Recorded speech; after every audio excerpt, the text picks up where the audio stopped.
Have you ever been praised so much that you started to feel trapped by it? Like every compliment made you more careful, more silent, because you didn't want to break the image people had of you. That's when attention feels good, but chains you in silence. It's a strange prison, built not with walls but with approval. You like being seen, you like being admired, but deep down, you know the attention isn't for the real you. It's for the version of you people expect to see. And the moment you want to speak differently or act differently, that attention becomes a leash. This is something most people never notice until it's too late. We all crave validation. It's human. When someone says you're amazing, you're so kind, or you're so strong, it lights up your brain. It makes you feel valuable, but here's the trap. When that praise becomes your identity, you stop living for yourself and start performing for the crowd.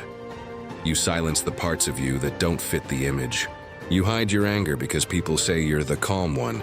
You don't admit you're struggling because everyone believes you're the strong one. You stop saying no because you've always been the nice one, and suddenly, the attention that once lifted you becomes the weight that holds you down. Let's break this down, because this cycle can quietly destroy your peace if you don't see it coming. First, attention feels good because it gives you something your mind is wired to crave: significance. When people notice you, your brain releases dopamine. You feel seen, you feel special, but the problem starts when you start chasing that feeling instead of being yourself. Think about it. Maybe you post something online and it blows up. People love it. You get comments, likes, admiration. The next time, you don't just want to share, you want to repeat the hit. You want that same reaction. And so you stop asking, do I want to say this? And start asking, will people like this?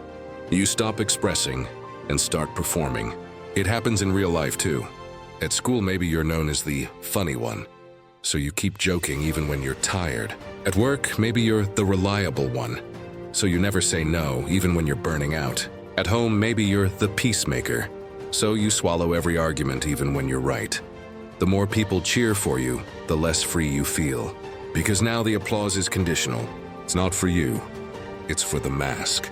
Second, attention can become a cage because humans naturally fear rejection more than they love authenticity. You'd rather stay liked than be real. You'd rather keep quiet than risk losing approval. There's a part of you that whispers, if I say what I really think, they might not like me anymore. So you silence that voice. You smile instead. You play along. You keep the peace. But here's the cost. Every time you betray your truth to please others, your confidence dies a little. You lose connection with your inner voice and start relying on the crowd to tell you who you are. You start needing attention just to feel alive. Without it, you feel invisible, but with it, you feel fake. That's the silent conflict no one talks about. Craving attention, yet resenting the way it controls you. It's like drinking salt water. The more you consume, the thirstier you become. Third, silence becomes your comfort zone. When people have a certain image of you, you start protecting it at all costs. You stop sharing your real thoughts. You avoid deep conversations. You'd rather say nothing than risk saying something that changes how they see you. That's how attention turns into silence. Not because you have nothing to say, but because you're scared to lose what you've gained. It's the athlete who hides their depression because fans only want strength. It's the influencer who can't admit they're tired because their brand is high energy. It's the friend who can't open up because everyone says, you're always so positive. So they stay quiet. They smile, they post, and deep down they're screaming. But no one hears them because they've trained everyone to see only the highlight reel. If you've ever felt that kind of silence, you know it's not peaceful. It's suffocating. Fourth, to break free, you have to choose truth over attention. That's not easy, because truth doesn't always get applause.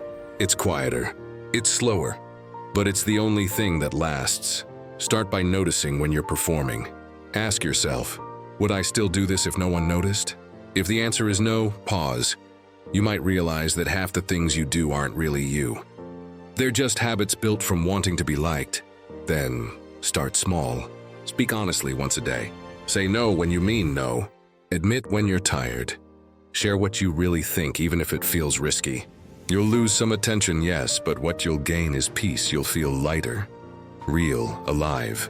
And you'll start attracting people who don't need you to perform. People who love you for your presence, not your performance.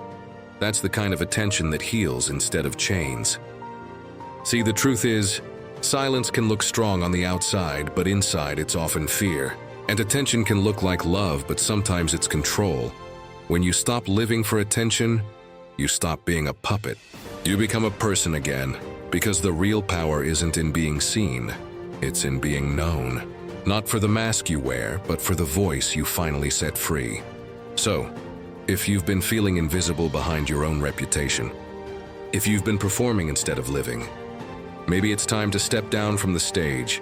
You don't have to keep impressing people who only love the version of you that costs your peace. You owe yourself the truth. Even if it's quiet, even if it's messy, even if no one claps, that's where freedom begins. Here's what I want you to remember. Attention feels good, but authenticity feels right. One feeds your ego, the other feeds your soul. When you stop chasing validation, you start hearing your real voice again. And that voice, the one you've silenced for so long, it has power. It has something real to say. So stop performing. Start being. Because your worth was never in the applause. It was always in your truth. If this hit you in some way, sit with it. Ask yourself, where am I performing in my life? Who would I be if I stopped needing attention? And if this message made you think, drop a comment and share your thoughts. Because somewhere out there, someone else feels the same way. And your words might give them the courage to speak again.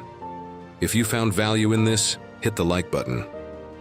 Subscribe for more videos that help you see yourself more clearly. Not the version the world wants, but the one that's been waiting underneath all along. This is your reminder. Attention fades, but truth echoes forever.